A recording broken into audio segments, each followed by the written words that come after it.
ঈদের দিনই দুনিয়ার মায়া ছেড়ে কবর যেতে হলো মাদ্রাসা শিক্ষার্থী ছোট্ট রাফিকে। ভাগ্যের নির্মম পরিহাসে রাফির জন্য ঈদের দিনই আয়োজন করা হয়েছে জানাজার। যেখানে নতুন পোশাক পরে আজ ঘুরতে যাওয়ার কথা ছিল ছোট্ট রাফির, সেখানে কাফনের কাপড় পরে এখন সে যাচ্ছে কবরের অন্ধকারে। ঈদ আনন্দের পরিবর্তে পুরো এলাকা জুড়ে এখন বিষাদের ছায়া। চাঁদ রাতে বন্ধুদের সাথে আতশবাজি ফোটাতে যাওয়াই যেন কাল হলো ছোট্ট রাফির জীবনে। আজকের ঈদের দিন মানুষের খুব আনন্দ ফুর্তি দিন, কিন্তু এমন একটা দিন মানুষের আল্লাহ পাক রব্বুল আলামিন মানুষকে কেউ কাঁদায়, কাউকে হাসায়।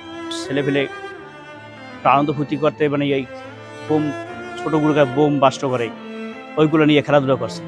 এটা বাস্তবই এটা ভিতরে ঢুকিয়ে গেছে।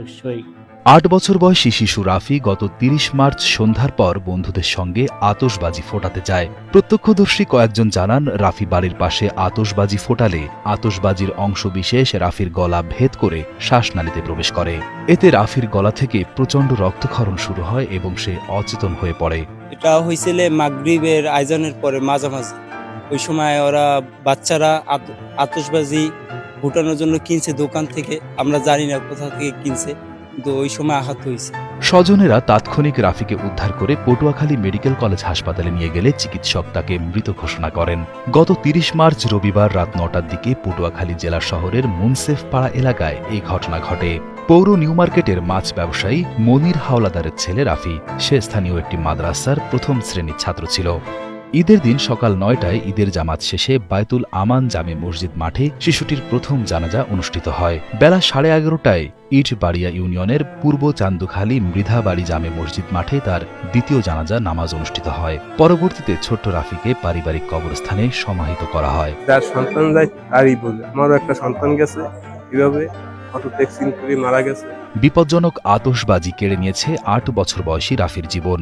এমন দুর্ঘটনা রোধে জনসচেতনতা বৃদ্ধির পাশাপাশি কঠোর আইন প্রয়োগেরও প্রয়োজন বলে মনে করেন স্থানীয়রা। এছাড়া আতশবাজি বিক্রি ও উৎপাদন বন্ধের দাবিও করেছেন তারা। এটা আমাদের বন্ধ করা উচিত। আমাদের ঈদ মাটি হয়ে গেছে, আমরা সবাই কান্নাকাটি করতেছে, অনেক খুবই খারাপ লাগতেছে সবাই, কিন্তু এটা আমাদের প্রত্যেকটা জেলা থেকে, প্রত্যেকটা বিভাগ থেকে এটা বন্ধ করা উচিত। পরিবার অগোচর এগুলা আর কি গোপনে কিনে আনে, পোলাপাইনে ফুটায়, পরে এগুলো একটা অ্যাক্সিডেন্টে পরিণত হয়। এগুলো আর কি বিক্রির চেয়ে আর কি উৎপাদনটা বন্ধ করা উচিত।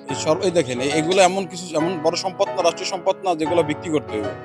এই ১ থেকে ২০ বছর এদের কাছে বিক্রি করা আমার মতে উচিত না।